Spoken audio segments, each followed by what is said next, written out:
Hello students and welcome. See simplification का एक और नया क्वेश्चन जो कि हम डे 21 का चैलेंज फेस कर रहे हैं, जिसमें हमने सीखा है कि बेसिक टू एडवांस हम किस तरीके से मूव करें।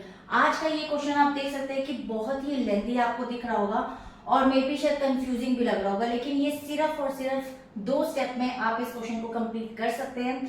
तो चलिए स्टार्ट करते हैं इस क्वेश्चन को। और ये बेसिकली बेसिक टू एडवांस है। इस क्वेश्चन के कुछ जो बार वाले क्वेश्चन है उनका मैं लिंक आपको यहाँ आई बटन में प्रोवाइड करूंगी। आप चाहें तो विनिकुलम के भी कुछ क्वेश्चन सिंप्लीफिकेशन के प्रैक्टिस कर सकते हैं। तो चलिए फिलहाल के लिए इस क्वेश्चन को स्टार्ट करते हैं। देखिए सबसे पहले एक चीज आप देख सकते हैं, यहाँ पे 1 प्लस और 10 प्लस 1/10 है, सेम ब्रैकेट यही है।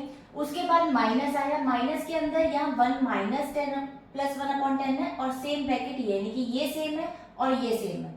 उसके बाद डिवाइड है, डिवाइड के बाद आप देख सकते हैं 1 प्लस 1 10/10 और बीच में प्लस है और ये माइनस है। यानी कि एक बात ये समझ में आ गई कि ये आपका ए है और ये एक तरह से बी हो गया, और जिसमें ये ए और ये बी, तो फॉर्मूला एक इसके अंदर लगेगा जिससे ये बहुत इजी होगा। ये आपके दोनों ब्रैकेट सेम है, तो यानी कि ये हो गया आपका ए स्क्वायर। उसके बाद माइनस है, सिंपल आप माइनस लगा दीजिए। ये आपका दोनों ब्रैकेट सेम है और इसमें बीच में यहाँ माइनस है, दैट इज बी स्क्वायर।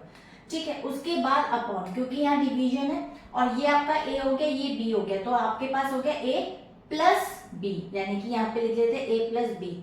अब आप देख सकते हैं कि ए स्क्वायर माइनस बी स्क्वायर का फॉर्मूला होता है ए प्लस बी और ए माइनस बी। सिंपल।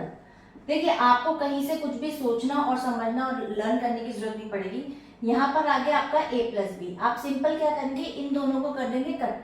उसके बाद आपके पास आया ए माइनस बी, तो देखा जाए तो ये ए था ये बी था, यानी कि आप उठा के इसको सिंपल लिख सकते हैं, लेकिन यहाँ बीच में माइनस माइनस का रखिएगा।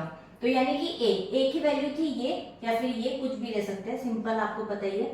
ए की वैल्यू हो गई 1 एंड 10 प्लस 1/10, सिंपल। उसके बाद इसको हम ब्रैकेट में रखते हैं एंड देन माइनस, माइनस के बाद आता है बी, बी की वैल्यू क्या है ये, ठीक है, या फिर ये भी आप मतलब सिंपल आपको पता ही है कि दोनों सेम है। ठीक है, उसके बाद आ जाएगा 1/10। देखिए अब आपको क्या करना है, सिंपल मैंने पहले भी आपको बताया था कि इसका हम एलसीएम लेंगे। जब आप एलसीएम लेंगे तो बहुत इजी है कि यहाँ पर है 10, तो यहाँ पर नीचे 1 की टेबल में 10 पर आता है, तो ये हो जाएगा 100 प्लस 1 हो जाएगा 101/10। तो 10 जब नीचे है तो ये ऊपर चला जाएगा, तो उस केस में इसकी वैल्यू बन जाएगी यहाँ पे 10/101। ठीक है, ये एक ब्रैकेट बन गया क्योंकि यहाँ माइनस है। उसके बाद सिंपल आपका ब्रैकेट में आ जाएगा 1 और ये भी आपका सेम होगा 10 और 10 100 प्लस 101/10, तो ये 10 ऊपर चला जाएगा, तो ये आपका बन जाएगा 10/101। अब आप देख सकते हैं कि यहाँ पर माइनस है, ठीक है, यहाँ माइनस है तो उसको आप खोल लीजिए। खोल के आपको पता है कि इसके साइन चेंज हो जाएंगे। ठीक है, जब भी बाहर माइनस होगा तो हमेशा ये वाला साइन जैसे अंदर का है तो ये चेंज हो जाएगा। सिंपल, आप देखिए कुछ भी नहीं करना स्टेप में, ये तो आपका एज इट इज कट गया।